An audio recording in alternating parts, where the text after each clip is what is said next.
अनीता चौधरी और न्यूज़ अड्डा पे आप सभी का स्वागत है। सुबह की सुर्खियों के साथ आपके सामने फिर मैं हाजिर हुई हूँ और आपको बताने जा रही हूँ कि कोविड को लेकर, कोविड के नए वेरिएंट ओमिक्रॉन को लेकर के और क्या क्या एहतियात बरती गई हैं, किन किन देशों तक ये कोरोना का ये नया वेरिएंट जो है वो पहुंच चुका है। आज संसद के शीतकालीन सत्र के चौथे दिन क्या कुछ रहने वाला है, पॉलिटिकल गलियारों में क्या कुछ होने वाला है, और रक्षा के लिहाज से, स्पोर्ट्स के लिहाज से, वित्तीय मामलों के लिहाज से क्या कुछ आपके इर्द गिर्द घूमने वाला है। तो सबसे पहले बात करते हैं ओमिक्रॉन की। ओमिक्रॉन जो है लखनऊ को छोड़कर देश के विभिन्न हवाई अड्डों पर आज मतलब कि आधी रात से 4 बजे तक कुल 4 अंतर्राष्ट्रीय उड़ानें जो हैं जोखिम भरे माहौल में देश में उतारी गई हैं। इनमें 3,476 यात्री सवार थे। सभी पैक्स को RT-PCR टेस्ट के लिए भेजा गया, जिसमें पॉजिटिव कोविड-19 सिर्फ 6 पैसेंजर को ही पाया गया, ऐसा भारत सरकार ने कहा है। उसके डाटा को अगर देखें तो कोविड-19 जो है यात्रियों के नमूनों को संपूर्ण जीनोमिक अनुक्रमण के लिए इंसाकॉन प्रयोगशाला में भेजा गया है। भारत सरकार की इस नए वेरिएंट की उभरती स्थिति पे नज़र बनाई हुई है और जल्द ही इसको लेकर के एक ठोस फैसला लिया जाएगा। ओमिक्रॉन को लेकर के बहुत सारे कन्फ्यूजन हैं, आपको आइए बता देते हैं कि क्या कुछ गाइडलाइन है, कैसे बचाव करें और क्या तरीका जो है वो अपनाना चाहिए आपको इस नए वेरिएंट से फाइट करने के लिए, और डेल्टा से कितना खतरनाक है ये। तो भारत में कोरोना की भयावह दूसरी लहर के लिए जिम्मेदार डेल्टा वेरिएंट से भी 6 गुना ज़्यादा संक्रामक ओमिक्रॉन के सामने आने के बाद पूरी दुनिया में हड़कंप मचा हुआ है। अब तक 23 देशों में इसके संक्रमण की पुष्टि हो चुकी है। अच्छी बात यह है कि भारत में अभी ओमिक्रॉन वेरिएंट का एक भी मामला सामने नहीं आया है, लेकिन देश में कमज़ोर होती महामारी के बीच सरकार कोई जोखिम नहीं उठाना चाहती है। लिहाजा 15 दिसंबर से रेगुलर इंटरनेशनल फ्लाइट शुरू करने की योजना पर ब्रेक लग गया है, अब वो नहीं चालू होगा। केंद्र ने इंटरनेशनल ट्रेवल्स के लिए नए गाइडलाइंस जारी कर दिए हैं। साथ ही कई राज्यों में घरेलू यात्रियों के लिए भी नियमों को सख्त कर दिया गया है।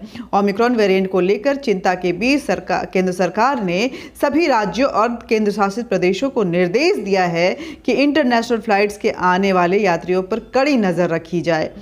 साथ ही केंद्र सरकार ने कोरोना वायरस के मद्देनज़र लागू की गई देशव्यापी पाबंदियों को 31 दिसंबर तक बढ़ा दिया है। कुछ राज्यों में ओमिक्रॉन के खतरे से निपटने के लिए रोकथाम के लिए कुछ नए आदेश भी पारित किए गए हैं। विदेश से आने वाले यात्रियों के लिए केंद्र ने नई गाइडलाइंस जो है वो जारी कर दी है। ऐसे यात्रियों को एयर सुविधा पोर्टल पर सेल्फ डिक्लेरेशन फॉर्म सबमिट करना होगा। साथ ही यात्रा की तिथि से 72 घंटे पहले का RT-PCR टेस्ट को नेगेटिव रिपोर्ट के साथ पोर्टल पे अपलोड करना होगा। यात्रियों को यह भी डिक्लेरेशन जमा करना होगा कि रिपोर्ट विश्वसनीय है। इसके अलावा उन्हें आरोग्य सेतु ऐप भी डाउनलोड करना होगा। एयरलाइंस की सभी शर्तों का पालन करना सुनिश्चित होगा, वरना आपकी फ्लाइट यात्रा जो है कैंसिल हो सकती है, उसमें परेशानियां आ सकती हैं। विदेश से आने के बाद यात्रियों को एयरपोर्ट पर भी कुछ नियमों का पालन करना है, मतलब थर्मल स्क्रीनिंग और सेल्फ डिक्लेरेशन की कॉपी जो है वो देनी होगी। जोखिम वाले देशों एट रिस्क कंट्रीज जो कि ओमिक्रॉन से ग्रसित हैं, वहाँ से होकर आने वाले यात्रियों के लिए अराइवल के बाद RT-PCR टेस्ट अनिवार्य कर दिया गया है। टेस्ट रिपोर्ट नेगेटिव आने के बाद ही उन्हें मूवमेंट की इजाज़त होगी। हालांकि नेगेटिव रिपोर्ट के बाद भी सबसे पहले उन्हें 7 दिनों के लिए क्वारंटीन रहना पड़ेगा। 8वें दिन फिर टेस्ट होगा। अगर रिपोर्ट पॉजिटिव आई तो सैंपल को जीनोम सीक्वेंसिंग के लिए भेजा जाएगा। बिना जोखिम वाले देशों से भी आने वाले कम से कम 2% यात्रियों का रैंडम RT-PCR टेस्ट किया जाएगा। ऐसे देशों से आने वाले यात्रियों को घर पर 14 दिनों के लिए सेल्फ मॉनिटरिंग की सलाह दी गई है, मतलब घर पर सेल्फ क्वारंटाइन होना पड़ेगा। यानी उन्हें अगर किसी भी तरह के लक्षण महसूस होते हैं तो तुरंत अथॉरिटी को जानकारी देनी होगी। बंदरगाहों या लैंडपोर्ट पर आने वाले इंटरनेशनल ट्रैवलर्स के लिए भी यही नियम लागू होंगे। 5 साल से कम उम्र के बच्चों को आने या जाने के बाद RT-PCR टेस्ट की छूट दी गई है। हालांकि अगर उनमें लक्षण मिले तो टेस्ट, ट्रीटमेंट समेत स्टैंडर्ड ऑपरेटिंग प्रोसीजर को फॉलो करना होगा। ओमिक्रॉन वेरिएंट से घबराने की ज़रूरत नहीं है, ऐसा डॉक्टरों का कहना है। कई राज्यों ने अलग अलग सख्त नियम बना दिए हैं। महाराष्ट्र की अगर बात करें तो जो देश सबसे ज़्यादा ग्रसित है ओमिक्रॉन से, उनसे आने वाले यात्रियों के लिए 7 दिनों का इंस्टीट्यूशनल क्वारंटीन अनिवार्य है। ऐसे यात्रियों के लिए आने के दूसरे, चौथे और 7वें दिन RT-PCR टेस्ट करवाना जरूरी है।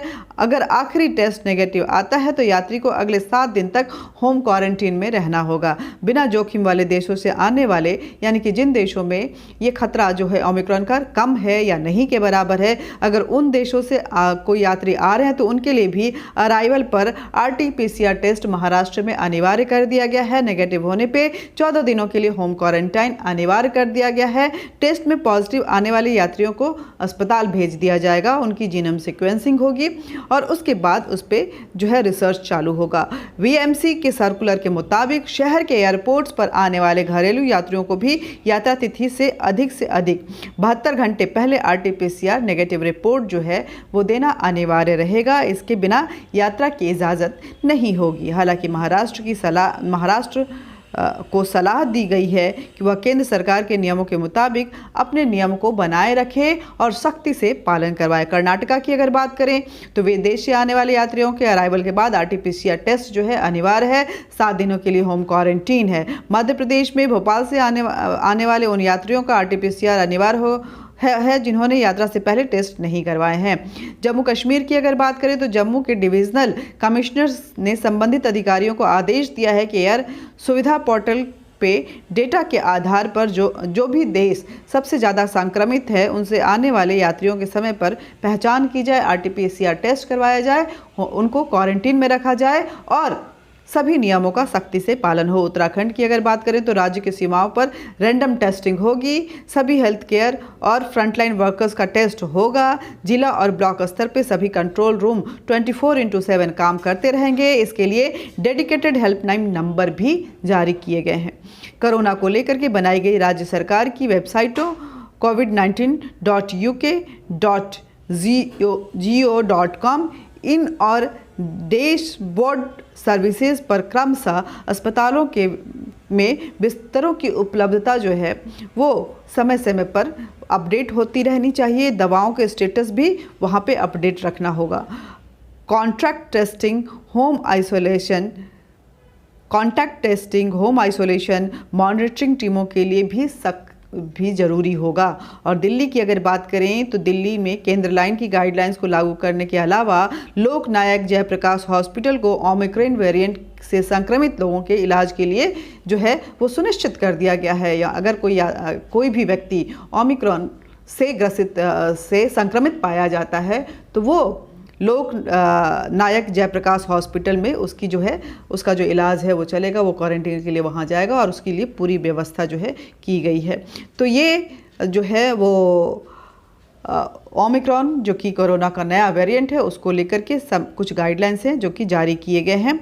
और उसके बाद अगर देखें तो सीरम संस्थान बूस्टर खुराक के रूप में कोविशील्ड के लिए DCGI की मंजूरी मांगी है। आधिकारिक सूत्रों का कहना है कि सीरम इंस्टीट्यूट ऑफ इंडिया ने देश में वैक्सीन के पर्याप्त स्टॉक और नए कोरोना वायरस वेरिएंट के उभरते संक्रमण को देखते हुए बूस्टर शॉट के मांग को रखा है केंद्र सरकार से।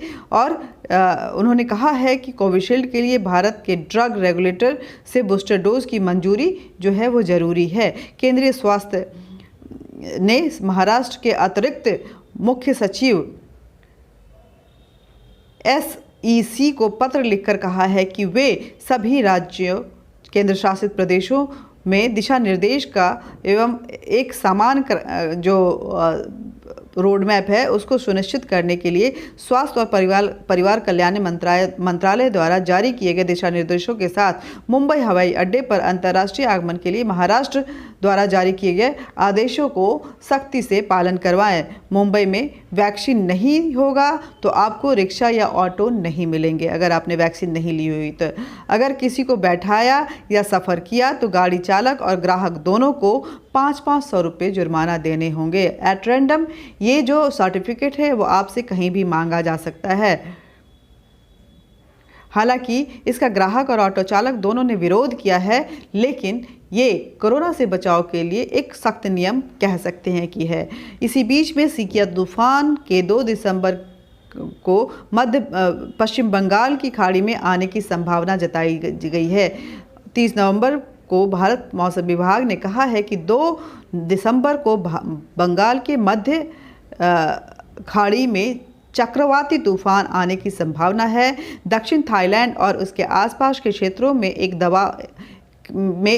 कम दबाव का क्षेत्र बन रहा है। ये कम दबाव वाले अगले 12 घंटे में अंडमान के जो सागर हैं उसमें मिलने की उनकी संभावना है। इस कम दबाव के कारण 2 दिसंबर तक पश्चिम बंगाल की खाड़ी में भी चक्रवाती तूफान आने की संभावना जताई गई है। श्रीनगर की अगर बात करें तो श्रीनगर में आतंकी हमले में सिपाही घायल हो गए हैं। आतंकवादी ने यातायात पुलिस की एक सिपाही को गोलीबारी की, जिसकी वजह से वो गंभीर रूप से घायल है। उसको इलाज के लिए अस्पताल भेज दिया गया है। हालांकि अगर हम बात करें इस साल के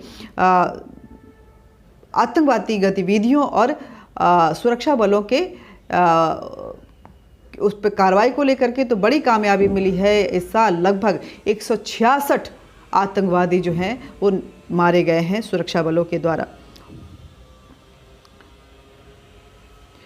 बिहार में 6 मरीजों के आंख निकालने पर मीडिया रिपोर्ट पर एनएचआरसी ने स्वतः संज्ञान लिया है और राष्ट्रीय मानवाधिकार आयोग ने मुजफ्फरपुर बिहार के Shri Krishna medical college and hospital में मोतियाबिंद सर्जरी के कारण 6 मरीजों के आंख को हटाने के बारे में मीडिया रिपोर्ट पर जो है सुओ मोटो लेते हुए इस पे पूरी रिपोर्ट मांगी है। इसके चलते उसने बिहार सरकार के मुख्य सचिव को नोटिस भी जारी किया है और विस्तृत रिपोर्ट मांगते हुए 4 सप्ताह के अंदर उन्हें हाजिर होने को कहा है। कुरुक्षेत्र में 2 दिसंबर से अंतर्राष्ट्रीय गीता महोत्सव शुरू होने जा रहा है और हरियाणा के मुख्यमंत्री मोहनलाल खट्टर ने बताया है कि कुरुक्षेत्र में अंतर्राष्ट्रीय गीता महोत्सव 2 दिसंबर से शुरू से 19 सितंबर तक रहेगा और विभिन्न विषयों के साथ कई सांस्कृतिक कार्यक्रम भी यहाँ पे होंगे।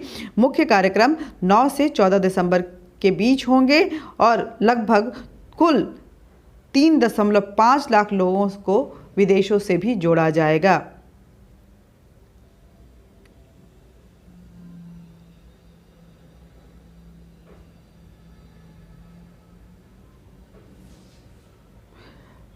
इधर महाराष्ट्र चंडीगढ़ आयोग ने बर्खास्त पुलिस अधिकारी सचिन वाजे और राज्य के पूर्व गृह मंत्री अनिल देशमुख के लिए क्रमशः 8 और 9 दिसंबर के लिए प्रोडक्शन वारंट जारी किया है। दोनों एनआईए और ईडी के अलग अलग मामलों में न्यायिक हिरासत में हैं।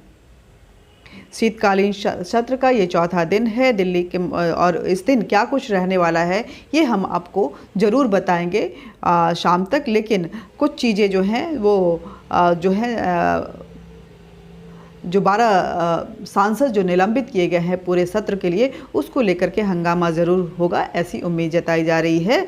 और ये कल से ही चल रहा है, देखते हैं आज का दिन कितना हंगामे भरा रहने वाला है। दिल्ली के मुख्यमंत्री अरविंद केजरीवाल 2 दिसंबर को पंजाब के पठानकोट में तिरंगा यात्रा करेंगे। दिल्ली के उप मुख्यमंत्री मनीष सिसोदिया भी तिरंगा यात्रा में शामिल होंगे। यूपी के सहारनपुर के बेहट विधानसभा क्षेत्र में मां शाकंभरी देवी विश्वविद्यालय का शिलान्यास करने के लिए केंद्रीय गृह मंत्री अमित शाह और सीएम योगी का कार्यक्रम जो है वो होगा।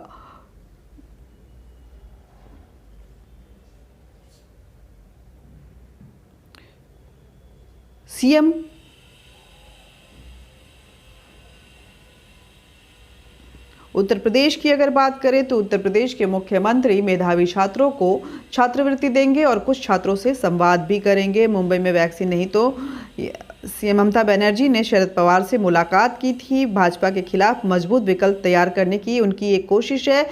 दीदी ने आह्वान करते हुए कहा है कि अब नहीं है यूपीए। पश्चिम बंगाल की मुख्यमंत्री और टीएमसी प्रमुख ममता बनर्जी ने मुंबई में कांग्रेस को निशाना साधते हुए कहा कि अब यूपीए नहीं बचा है। उनके इस बयान पर कांग्रेस महासचिव और वरिष्ठ नेता के.सी. वेणुगोपाल ने ममता पर तंज कसा है। उन्होंने कहा है कि देश की सबसे पुरानी पार्टी के बिना बीजेपी को हराना केवल एक सपना है ममता दीदी के लिए। लेकिन इस बयान से ये भी जाहिर हो रहा है कि कहीं ना कहीं कांग्रेस ममता बनर्जी पे डिपेंडेंट भी है। दरअसल महाराष्ट्र दौरे पे पहुंची ममता बनर्जी ने मुंबई के एनसीपी सुप्रीमो शरद पवार के साथ मुलाकात की और भाजपा के खिलाफ मजबूत विकल्प तैयार करने का आह्वान किया। वहीं इस बैठक के बाद उन्होंने मीडिया से बातचीत करते हुए कांग्रेस पर निशाना साधा और कहा कि यूपीए क्या है, अब यूपीए कहीं नहीं बचा हुआ है। तो आज की खबरों के लिए अगर हम देखें तो इतना काफ़ी है। इसके साथ ही हम बाकी खबरों के साथ आपके सामने हाजिर होंगे। तब तक के लिए हमें इजाज़त दीजिए। नमस्कार, जय हिंद, जय भारत।